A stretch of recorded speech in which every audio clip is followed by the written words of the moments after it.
യാണോ സുജയ പ്രതി അമിത് ഇപ്പോൾ ഒരു ഹാർഡ് ഡിസ്ക് കിട്ടിയിട്ടുണ്ട്. ഹാർഡ് ഡിസ്ക് കിട്ടിയിരിക്കുന്നു.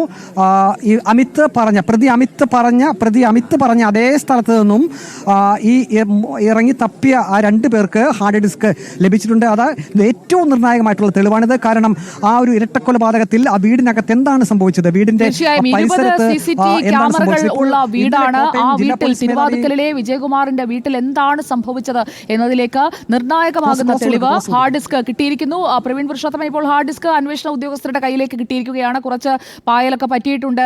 DVR ആണത്. DVR ആണ് ഇപ്പോൾ കണ്ടെത്തിയിരിക്കുന്നത്. DVR ഇപ്പോൾ കിട്ടിയിരിക്കുകയാണ്.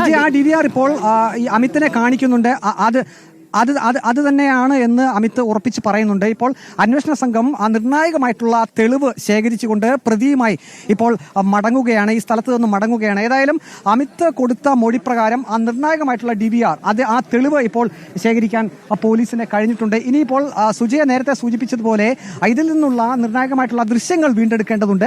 അത് വീണ്ടെടുക്കാൻ കഴിയുമെന്ന് തന്നെയാണ് പോലീസ് സംഘം പ്രതീക്ഷിക്കുന്നത്. കാരണം 20-ലധികം CCTV ക്യാമറകൾ ആ വീട്ടിലുണ്ടായിരുന്നു. അപ്പോൾ അത്രയും ദൃശ്യങ്ങൾ, ആ നിർണായകമായിട്ടുള്ള ദൃശ്യങ്ങൾ ഈ DVR വീണ്ടെടുത്തതിലൂടെ ആ ദൃശ്യങ്ങൾ വീണ്ടെടുക്കാൻ കഴിയുമെന്ന് ഉദ്യോഗസ്ഥർക്ക് പ്രതീക്ഷയുണ്ട്. ഇപ്പോൾ പോലീസ് ഉദ്യോഗസ്ഥരുടെ മുഖത്തും നമുക്ക് ആ ഒരു സന്തോഷം കാണാൻ സാധിക്കുന്നുണ്ട്. കാരണം അവർ അല്പസമയം മുമ്പ് വരെ നിരാശയിലായിരുന്നു. കാരണം ആ തോടിനുള്ളിൽ നിന്നും ഈ പ്രതി പറഞ്ഞത് പ്രകാരമുള്ള ആ തെളിവ് കണ്ടെത്താൻ കഴിയുമെന്നൊരു ആശങ്ക പോലീസ് ഉദ്യോഗസ്ഥർക്കുണ്ടായിരുന്നു.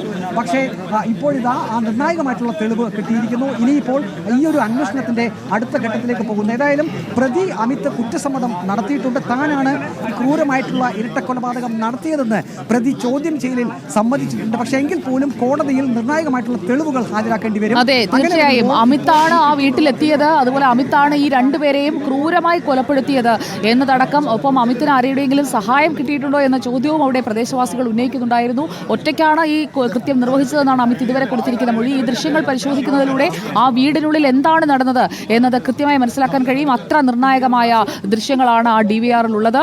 ആ ദൃശ്യങ്ങൾ ഇപ്പോൾ DVR ഇപ്പോൾ കണ്ടെടുക്കാൻ കഴിഞ്ഞിരിക്കുന്നു. അമിത് തുറാങ് അപ്പോൾ ഈ തെളിവെടുപ്പുമായി പൂർണ്ണമായും സഹകരിക്കുകയാണ്. താൻ കൊന്നതിൽ തനിക്ക് കുറ്റബോധമില്ല, ഒരു ഭാവഭേദവും ഇല്ലാതെ കൊല നടത്തിയ സ്ഥലത്ത്, DVR ഉപേക്ഷിച്ച സ്ഥലത്ത് ഒക്കെ എത്തി കാര്യങ്ങൾ വിശദീകരിച്ചു കൊടുക്കുകയല്ലേ അമിത് തുറാങ് ഇപ്പോൾ. പ്രവീൺ,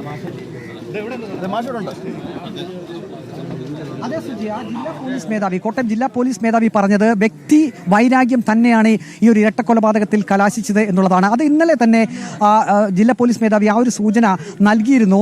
ഇപ്പോൾ പ്രതിയിൽ നിന്നും വിശദമായിട്ടുള്ള മൊഴിയെടുപ്പ് നടത്തിയപ്പോഴും വ്യക്തി വൈരാഗ്യം തന്നെയാണ് ഈ ഒരു ഇരട്ടക്കൊലപാതകത്തിലേക്ക് തന്നെ നയിച്ചത് എന്ന് കൃത്യമായിട്ടുള്ള മൊഴി കൊടുത്തിട്ടുണ്ട്. അപ്പോൾ നേരത്തെ ആ വീട്ടിൽ നിന്നും ജോലി ചെയ്തിരുന്ന അവസരത്തിൽ അവിടെ നിന്ന് പുറത്താക്കുന്നു. പിന്നീട് മൊബൈൽ ഫോൺ മോഷ്ടിച്ചു എന്ന ആ പേരിൽ പോലീസ് പിടിക്കപ്പെടുന്നു. പിന്നീട് നമുക്ക് മനസ്സിലാക്കാൻ സാധിച്ചത് ഈ അമിത്തിനെ പോലീസ് വീടിന്റെ സമീപം നേരത്തെ എത്തിച്ച് തെളിവെടുപ്പും കാര്യങ്ങളും ഒക്കെ നടത്തിയിരുന്നു.